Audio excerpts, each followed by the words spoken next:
Item number 24 Shri Rahul Gandhi ji.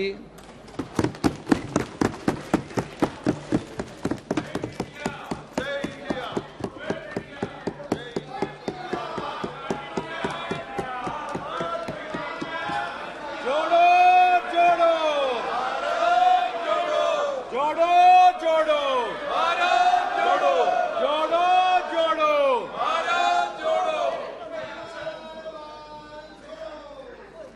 Speaker sir, सबसे पहले मैं आपका धन्यवाद करना चाहता हूं कि आपने मुझे लोकसभा में रीइंस्टेट किया।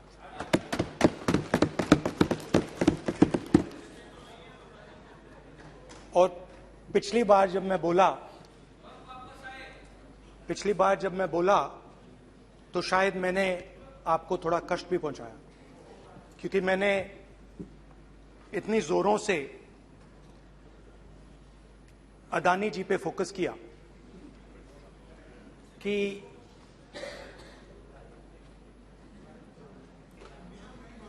सीनियर नेता हैं, शायद उनको थोड़ा कष्ट हुआ। तो वो जो उनको कष्ट हुआ,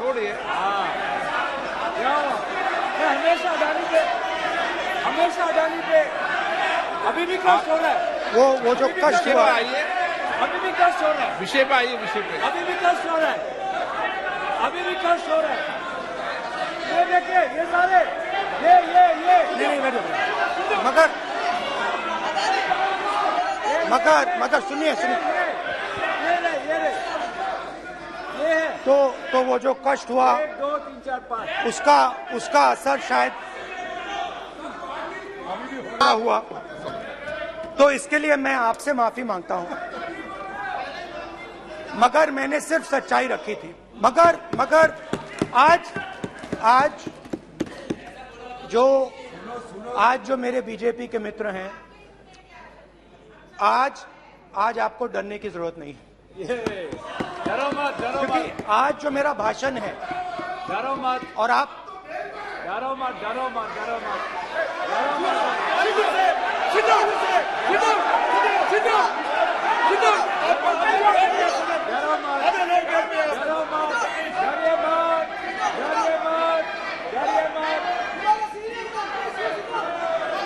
स्पीकर सर, अरे बैठो ब्रदर।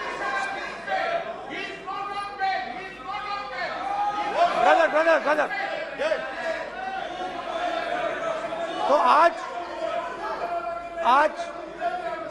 आज कोई घबराने की जरूरत नहीं है। आज मैं अपना भाषण, मेन जो भाषण है, वो अदानी जी पे नहीं बोलने जा रहा हूं। आप छोड़िए, तो आप रिलैक्स कर सकते हैं, आप शांत रह सकते हैं, क्योंकि मेरा भाषण आज दूसरी डायरेक्शन में जा रहा है।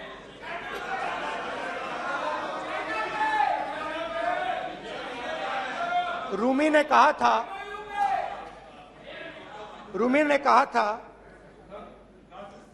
जो शब्द दिल से आते हैं, वो शब्द दिल में जाते हैं। तो आज मैं दिमाग से नहीं बोलना चाह रहा हूं, मैं दिल से बोलना चाह रहा हूं।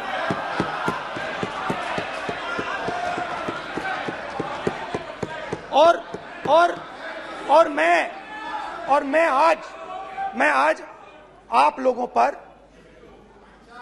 इतना आक्रमण नहीं करूंगा। मतलब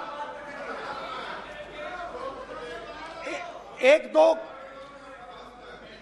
दो गोले जरूर मारूंगा, मगर इतना नहीं मारूंगा। तो आप रिलैक्स कर सकते हैं। डरिए मत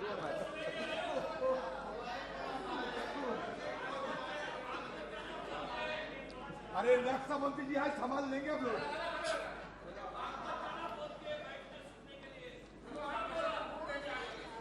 पिछले साल 130 दिन के लिए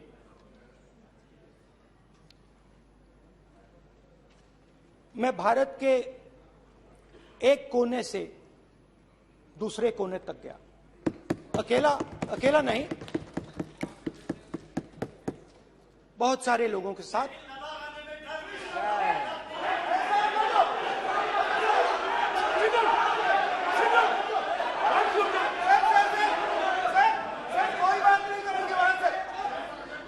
सर ये हमारा टाइम खत्म करने का साजिश है। प्रधानमंत्री बोलेंगे ऐसे ही होंगे सर। सारे समाज निकल जाए। समुद्र अधीर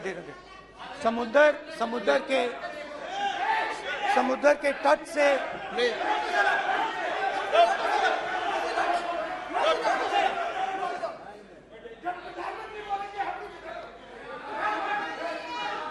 माननीय सदस्य प्लीज प्लीज ऐसे धमकाने का बात की मत बोलो यहाँ पे। यहाँ पे बोलिए, आप उधर भी हाँ बोलिए। प्लीज। मैं समुद्र के तट से कश्मीर की बर्फीली पहाड़ी तक चला। नहीं, लद्दाख को मैंने नहीं छोड़ा। यात्रा अभी खत्म नहीं हुई है, यात्रा जारी है और जरूर लद्दाख आएंगे, घबराइए मत। बहुत सारे लोगों ने मुझसे पूछा यात्रा के दौरान, यात्रा के बाद कि राहुल तुम क्यों चल रहे हो, क्या तुम्हारा लक्ष्य क्या है, कन्याकुमारी से कश्मीर तक क्यों जा रहे हो। और जब वो मुझसे पूछते थे, शुरुआत में मेरे मुंह से जवाब नहीं निकलता।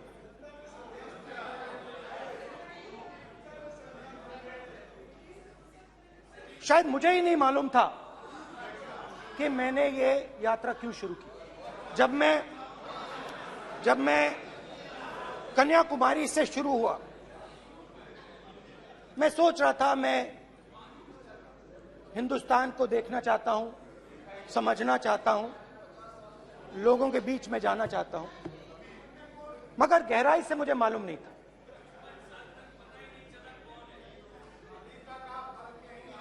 थोड़ी देर में मुझे बात समझ आने लगी।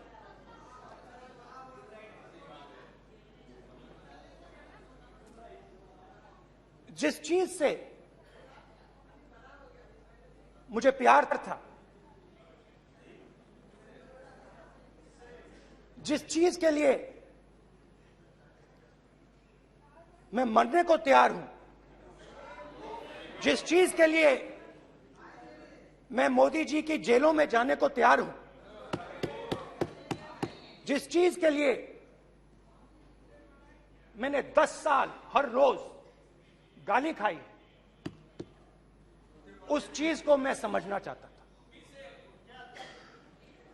ये है क्या जिसने मेरे दिल को इतनी, भाई आप रनिंग कमेंट्री बंद करो नहीं तो हम भी चालू करेंगे। सुनने का अपने धैर्य रखो। जिस चीज ने मेरे दिल को इतनी मजबूती से पकड़ रखा था, उसको मैं समझना चाहता। शुरुआत में जैसे मैंने शुरू किया, सालों से मैं हर रोज 8-10 किलोमीटर दौड़ता हूं, तो मेरे दिमाग में था कि अगर मैं 10 किलोमीटर दौड़ सकता हूं तो 25 किलोमीटर चलने का क्या मतलब, कोई बड़ी बात नहीं। ये मैंने सोचा था।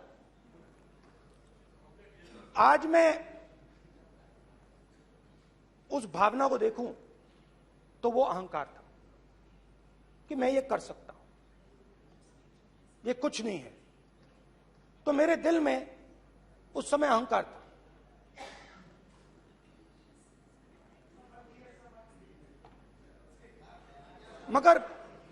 मगर भारत अहंकार को एकदम मिटा देता है। 1 सेकंड में मिटा देता है। तो हुआ क्या, 2-3 दिन में मेरे घुटने में दर्द शुरू हो गया। पुरानी इंजरी थी और जबरदस्त दर्द। हर रोज मैं उठूं और मेरे घुटने में दर्द, हर कदम में दर्द। तो पहले 2-3 दिनों में जो अहंकार था, जो मतलब भेड़िया जो निकला था, वो चींटी बन गई एकदम।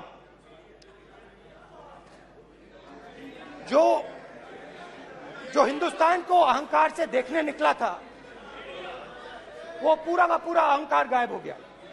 और रोज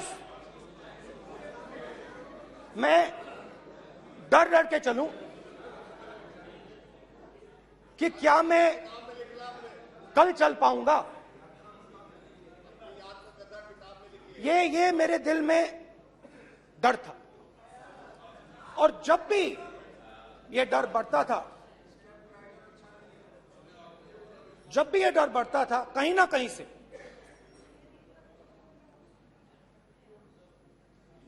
कोई ना कोई शक्ति मेरी मदद कर देती। एक दिन मैं सह नहीं पा रहा था, एक छोटी सी लड़की आती है, मुझे चिट्ठी दे देती। मैंने चिट्ठी खोली, 8 साल की थी, उसमें लिखा था, Rahul, I am walking with you, don't worry. उसने मेरे पैर में चोट देखी और उसने अपनी शक्ति मुझे दे दी। सिर्फ उसने नहीं, लाखों लोग ने। और शुरुआत में जब मैं चल रहा था, कोई किसान आता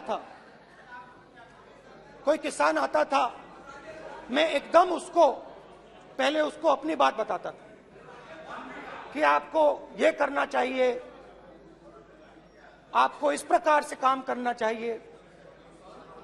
मगर इतने लोग आए, हजारों लोग आए, कि थोड़ी देर में मैं बोल नहीं पाया। जो मेरे दिल में बोलने का डिजायर था, वो बंद हो गया। बोल ही नहीं पाया, क्योंकि इतने लोगों से बोलना था। और एक सन्नाटा सा छा गया, भीड़ की आवाज थी, भारत जोड़ो, भारत जोड़ो, भारत जोड़ो। और जो मेरे से बात करता था, उसकी आवाज में सुनता गया।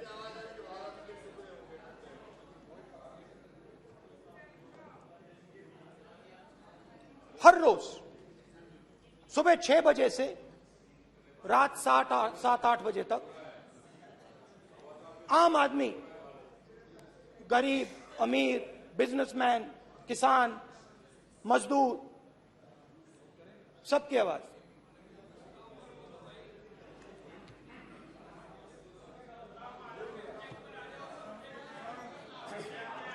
आ रहा हूं। आप कल से रुके, अब थोड़ा और रुक लो, 5-10 मिनट रुक जाओ।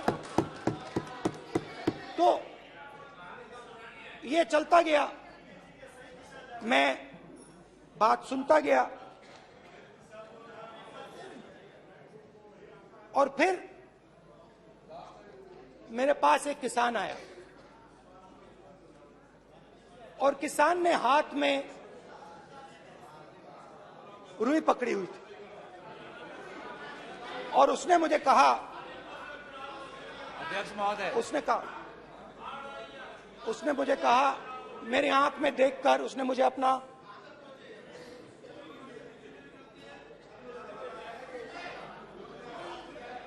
वो रुई का बंडल दिया, और उसने कहा, राहुल जी, यही बचा है मेरे खेत का यही बचा है, और कुछ बचा नहीं है। मैंने उससे, जो मैं नॉर्मली सवाल पूछता था, भैया आपको बीमा का पैसा मिला, वो पूछा। बीमा का पैसा मिला, वो पूछा। और किसान ने मेरा हाथ पकड़ा। किसान मुझे कहता है कि नहीं राहुल जी, मुझे बीमा का पैसा नहीं मिला, हिंदुस्तान के बड़े उद्योगपतियों ने वो मुझसे छीन लिया। मगर इस बार बड़ी अजीब सी चीज हुई। जब मैंने किसान को देखा और वो मुझसे बोल रहा था, तो जो उसके दिल में दर्द था वो मेरे दिल में आया। जो उसके आंखों में शर्म थी जब वो अपनी बीवी से बात करता था, वो शर्म मेरी आंखों में आई।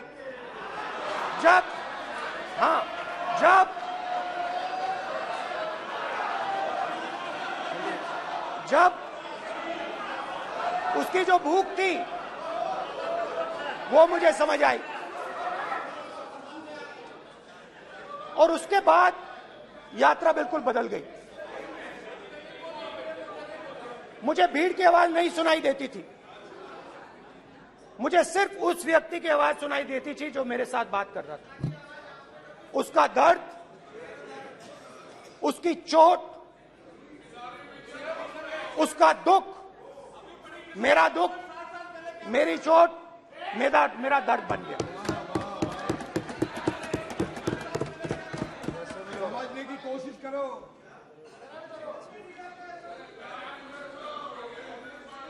भाइयों और बहनों, लोग कहते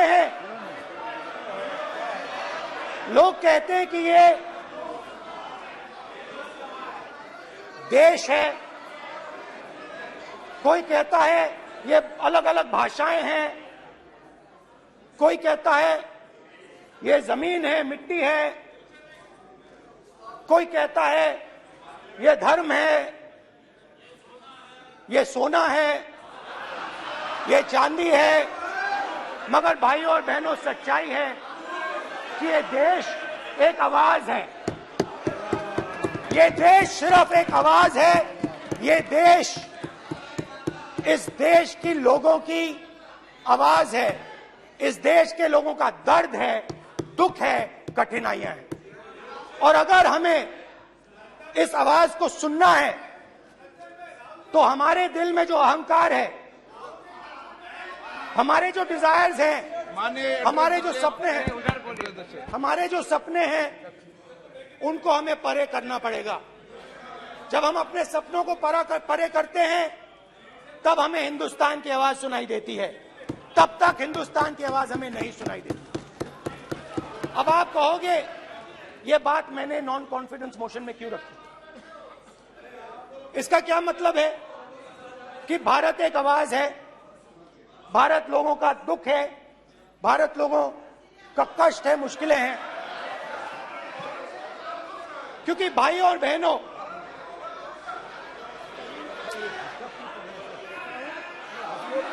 अध्यक्ष महोदय, अब पूरा सूद समय जवाब तुमको मिलेगा, फिर पूरा सूद समय देंगे सर। फिर आप हमें मत रोकेगा सर। अध्यक्ष महोदय, फिर आप हमें मत रोकेगा सर। आप हमें मत रोकेगा, फिर आप हमें मत रोकेगा, आप हमें मत रोकेगा, फिर आप हमको मत रोकेगा सर। हम सब देख रहे हैं, सब सुन रहे हैं, आप हमको फिर मत रोकेगा सर। तो स्पीकर सर, भारत एक आवाज है। भारत इस देश के सब लोगों की आवाज है। और अगर हम उस आवाज को सुनना चाहते हैं, हमें अहंकार को, नफरत को मिटाना पड़ेगा। स्पीकर सर, कुछ ही दिन पहले मैं मणिपुर गया। हमारे प्रधानमंत्री नहीं गए, आज तक नहीं गए, क्योंकि उनके लिए मणिपुर हिंदुस्तान नहीं है।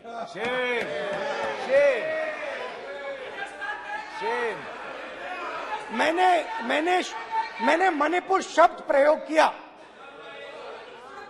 मगर आज की सच्चाई यह है कि मणिपुर नहीं बचा है। मणिपुर को आपने 2 भाग में कर दिया है। मणिपुर को आपने बांट दिया है, तोड़ दिया है। मैं मणिपुर में रिलीफ कैंप्स में गया। रिलीफ कैंप में आज जा रहा हूं।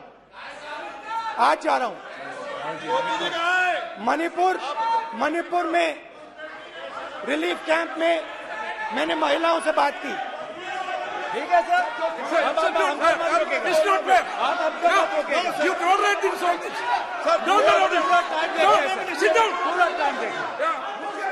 Why you all this hooligan? कल देखेंगे। बात नहीं करेंगे सर, प्रधानमंत्री की बात नहीं करेंगे सर, ऐसे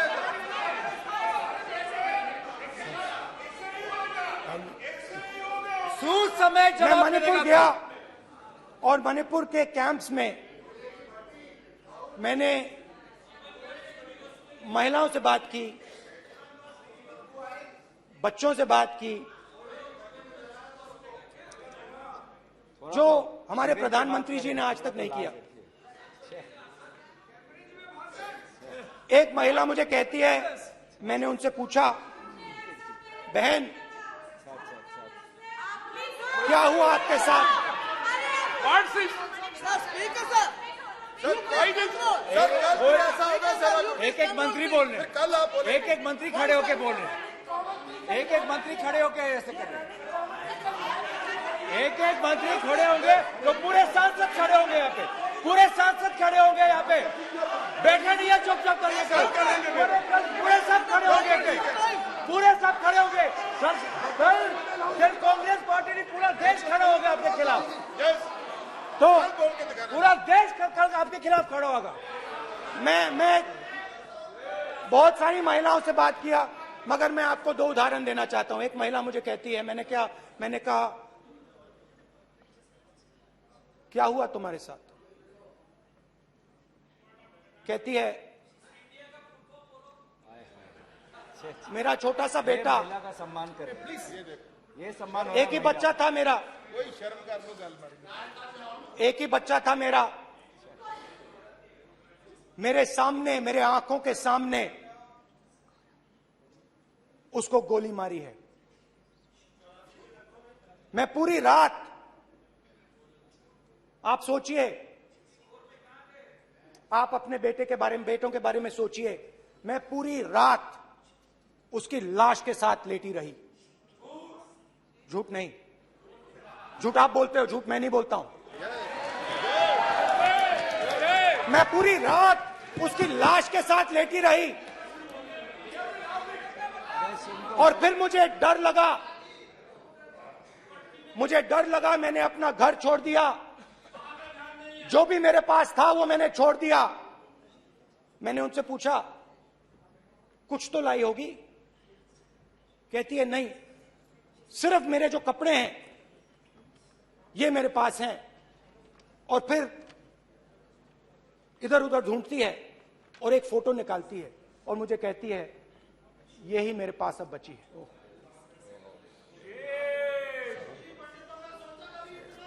एक और उदाहरण, दूसरे कैंप में मैं, एक महिला मेरे सामने आती है, मैं उससे पूछता हूं, तुम्हारे साथ क्या हुआ? क्या हुआ तुम्हारे साथ? और जैसे ही मैंने ये सवाल पूछा,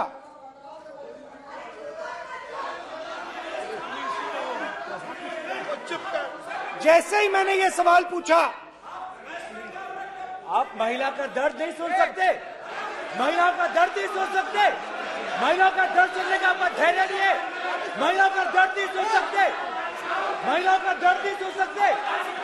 जैसे ही मैंने उससे ये सवाल पूछा, बैठो, सर, प्लीज सर,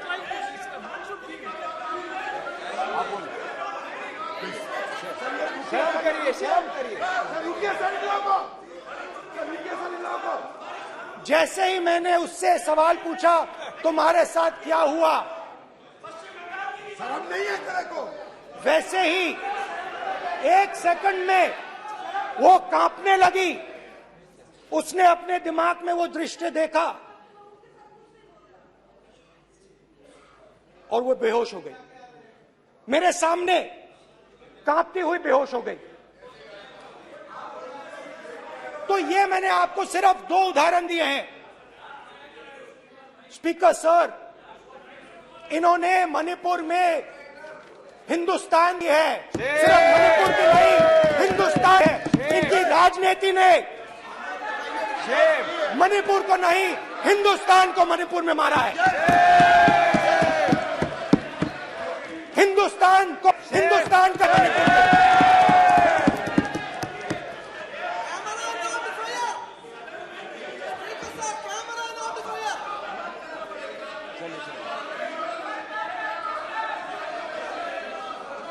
अरे 2 भाग किए हैं, शर्म करिए जी।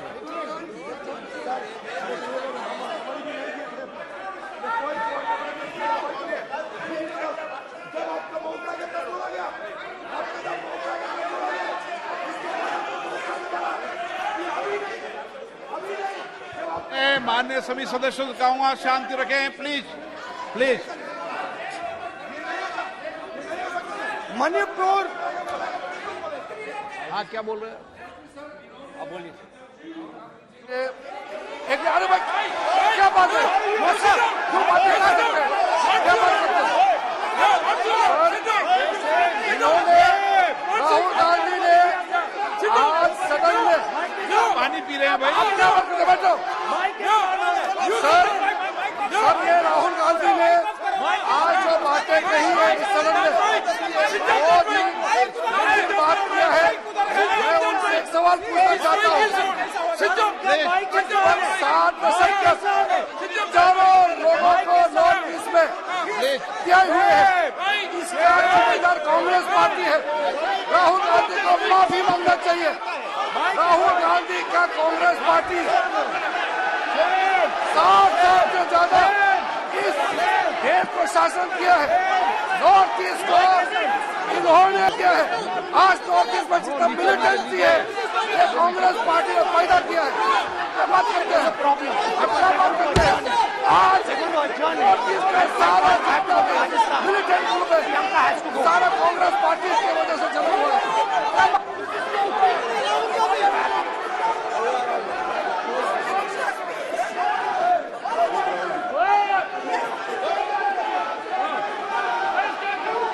Okay, back. Aja, back. Hemant, सबको पीछे ले आओ। बैक। हाईवे। हो गया। प्रतापन, हो गया। आप भाषण नहीं सुनना चाहते हैं? आप भाषण नहीं सुनना चाहते? प्लीज बैठिए,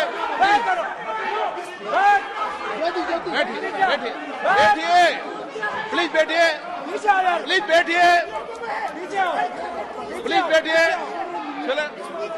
चलिए।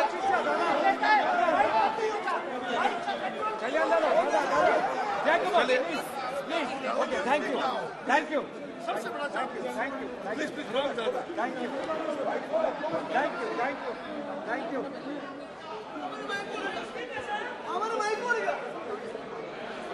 एक मिनट बैठिए, एक मिनट प्लीज बैठिए, प्लीज बालूजी,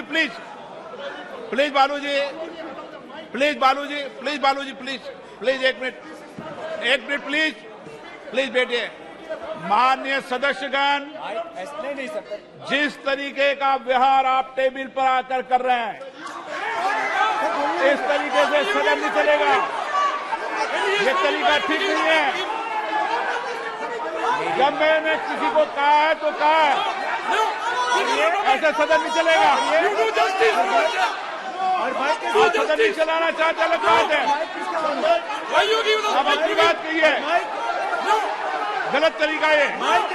नो, ऐसे सदन चलने वाला नहीं है। जो माननीय सदस्य टेबल पर आए उनके खिलाफ कार्रवाई होगी। प्लीज बैठिए, बैठिए, बैठिए, आप भी बैठिए, आप भी बैठिए। माननीय मंत्री जी, माननीय मंत्री जी, प्लीज बैठिए। भारत सदन है, माता, प्लीज बैठिए, भारत माता, प्लीज बैठिए। Please brother. मैं बहुत शांति से सुन रहा हूं, इसका तरीका ये नहीं है उचित हो कि आप टेबल पर आए। नहीं, गलत, गलत तरीका ये। आप जैसे मैंने माननीय सर प्लीज, जैसे मैंने, प्लीज ब्रदर, ब्रदर प्लीज, भैया पानी लो, पानी लो। जैसे मैंने भाषण के शुरुआत में बोला, भारत एक आवाज है, भारत हमारी जनता की आवाज है, दिल की आवाज है। उस आवाज की ने मणिपुर में की, इसका मतलब भारत माता ने मणिपुर में की।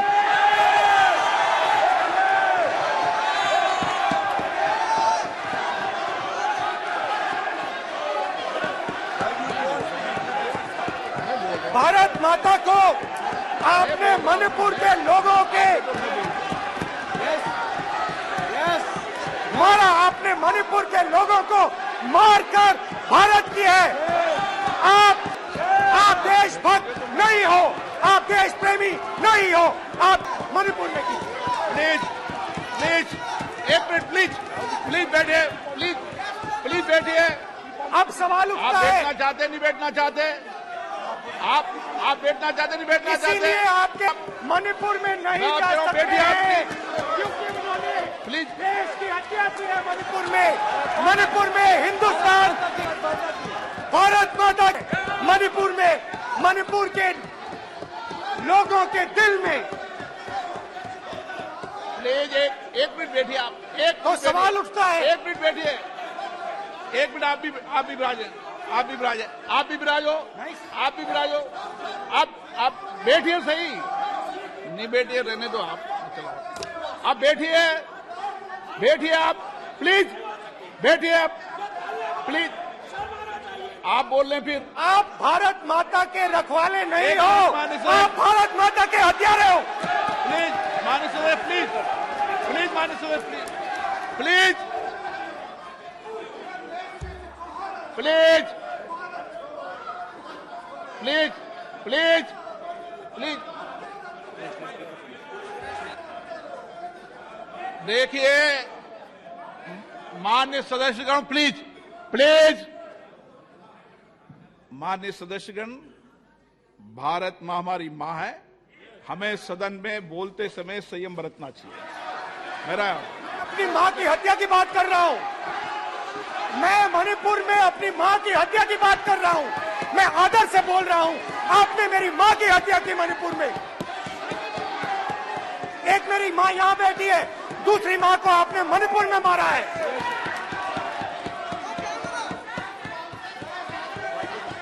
और हर रोज जब तक आप हिंसा को बंद नहीं करोगे, तब तक आप मेरी माँ की हत्या कर रहे हो।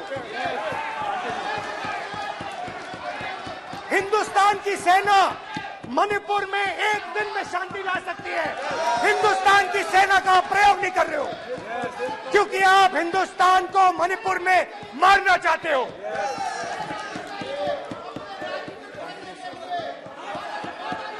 तो अगर नरेंद्र मोदी जी हिंदुस्तान की आवाज नहीं सुनते हैं, अगर हिंदुस्तान के दिल की आवाज नहीं सुनते हैं, तो किसकी आवाज सुनते हैं? दो लोगों की आवाज सुनते हैं। प्लीज, इसकी आवाज सुनते हैं, प्लीज, माननीय सदस्य, इसकी आवाज सुनते हैं, माननीय सदस्य, और प्लीज। इसलिए सुनते हैं।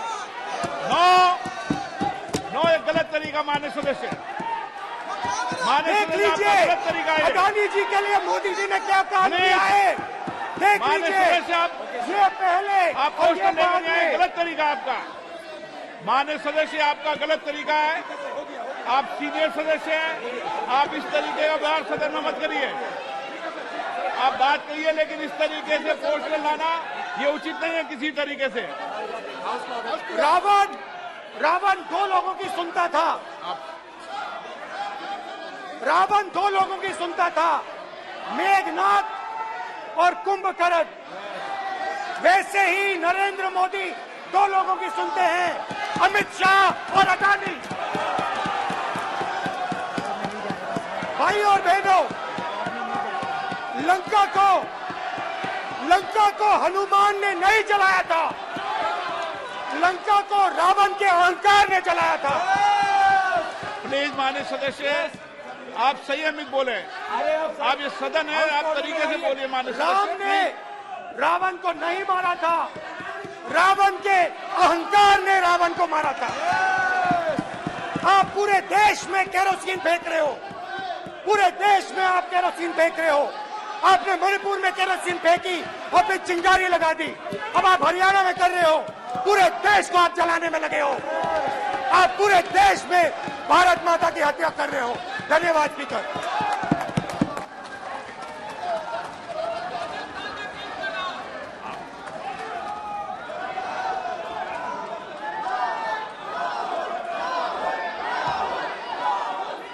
आप सदन में किस तरीके का बोलना चाहते हैं? ये सदन है माननीय सदस्य, संसद है। प्लीज बैठिए, प्लीज बैठिए।